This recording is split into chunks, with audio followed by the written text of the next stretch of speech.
Instead of saying no to a project, just go with the price so high up that they hopefully will say no. Some clients will actually say yes.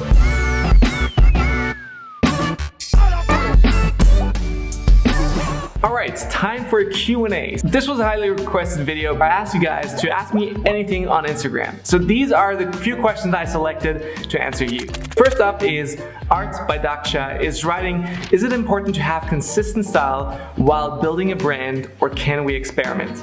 Now this is something that I've seen over and over again, that people try to have a consistency too early.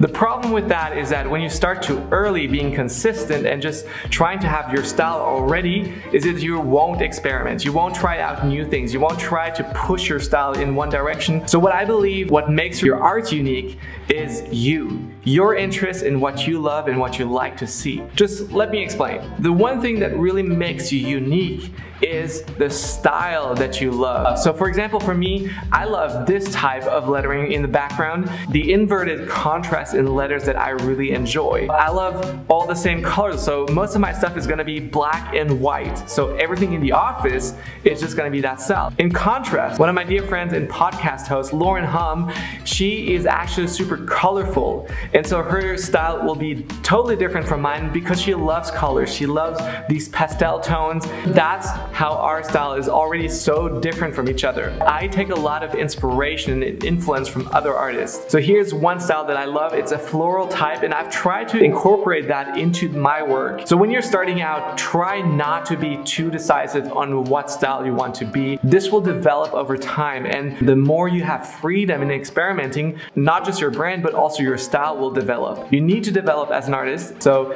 your preferences, the way you start to collect inspiration and put it back together, that's what makes your style unique. So Daksha, try to experiment as much as you can, as long as you can. Like, I'm doing this now for over 4 or 5 years, and I'm still experimenting as much as I can. And whenever I notice myself not experimenting, I need to push myself again to get better at that. Chili.chalk is asking, are you a Christian because of the Bible letterings? I actually grew up in a Christian home, and my parents have been missionaries in Africa, and I was born in Africa in Benin, and I grew up there for the first 4 or 5 years. I don't really have many memories of it. It's still a part of me, and I grew in that family, and I'm really excited to claim that this faith is also just my own. It's not something that my parents have given me, but they have showed me that. They have modeled that for me. The faith that I have now is my own and fully my own. And Bible lettering is something that came out of that. That's an expression of what I believe and what I believe is true, and what I believe also inspires me, and so I hope that will inspire others as well. Lettering is sharing words, is sharing quotes, is sharing what you're passionate about. And this is why I really suggest that anyone who is communicating a message also communicate what they believe is true. There are a couple of things that I really do not care about, and I've tried in the past to kind of like touch on that subject, maybe because it was trending, maybe because it was hot, but in the end I didn't really care about it, and so it hurt me more than it actually helped me. So that's what you really got to be careful for. For being a Christian, I will be ready to take a beating. I will let people bully me. That's why I'm always strong for my faith, because that's not something that I'm going to be compromising on. And I hope that you, for whatever you stand for, are not going to compromise either.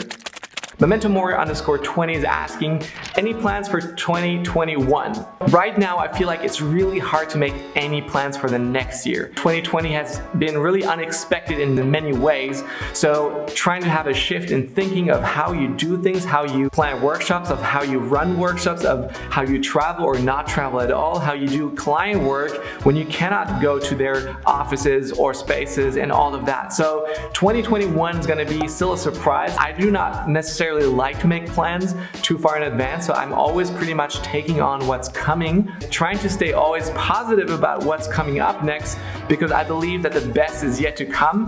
And even though we're maybe midst in the pandemic, a lot of things are unknown, a lot of things are changing, that we are still always positive and believing that the best is ahead of us and not behind us. I'm excited for what's to come. If it's not traveling, like, there's nothing I can do about it, so I'm not going to try to change all of these things. I'm not going to let that affect me, or try not to do so, even though I really love to visit a lot more countries, to see you guys wherever you are. So plans? None yet. Rochelle Dusting is asking, how have you learned to say no to certain projects? So I love this question because saying no is equally as important as saying yes. Saying no to certain project will help you free up your time. So a lot of us always have this bad feeling when we say no to a project. We kind of want to just do everything that comes our way. In some cases, the projects are not paid enough. Sometimes the project is not really standing for what we do. Maybe start off with thinking about where would you like to be in 5 years. For example, if one of my dreams would be to do more YouTube, then I gotta start somewhere with YouTube and start planning, creating content. This is why I've actually started this channel, and I'm trying to push my content, hiring Nat, for example, who's sitting back here, to actually help me create those videos. And on Instagram, still because I want to inspire more people, I'm creating content to do so. Projects that will help me achieve this goal are the right projects to do and to take. A project that is well paid and well funded will actually help me to pay salaries for my employees, my salary, and free up some time so that I can say yes to more of the things that I want to do. There's just one thing how you can also say no to project is to actually go overpriced, well over what you would ever ask. So instead of saying no to a project, just go with the price so high up that they hopefully will say no. Some clients will actually say yes. The money that you will make it worth your time to say yes. _Ariane_Butovsky is asked, how can I make my career in lettering? I've been lucky enough to be a lettering artist for the last 4 years. I started really to go full-time end of 2015, and I decided to make the move to lettering at the end of 2016. Now there's a lot of things that you need to take account for to make lettering as a career. And so there are certain different ways to make money. So there's passive income and there's active income. Active income would be client work, where you work for clients to create a project that benefits them. It could be just a campaign where they need some beautiful words and beautiful type to go on it. It could be a book cover, it could be a lot of different things. Then there is like live events where you draw at live events, you create murals. Those are active incomes where you work for money. Now there's passive income where you can create products that help other artists, or even create finished goods, for example, posters or t-shirt designs. You can also make passive income as a lettering artist doing YouTube videos where you do tutorials, you can do courses.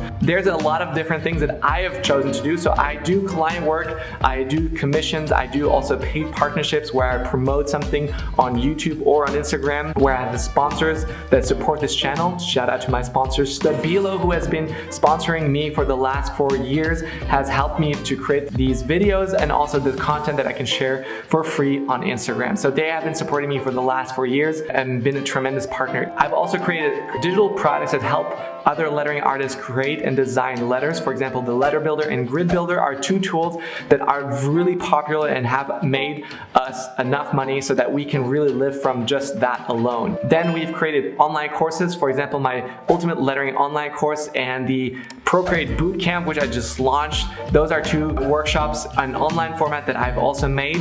And this is what I really recommend to you, is follow some of your role models to know exactly how they're doing it, and then try to start somewhere, step by step. Set up a shop, online shops, try to put on products, and the next product will be better. Try to improve the customer experience as well. That's really important. And for me, it has really helped me to be interested in business as well, as much as I'm also interested in lettering. So if you want to get in there too, that's a great way. Hi, video producer Nats here. He actually answered so many more questions and I just couldn't cut any of them away. So why don't we make this part 1 of this Q&A, and then there's going to be a part 2 very soon. In the meantime, you should give this video a thumbs up, subscribe to Stefan's channel. I'm already subscribed, so why don't you do that too? Bye.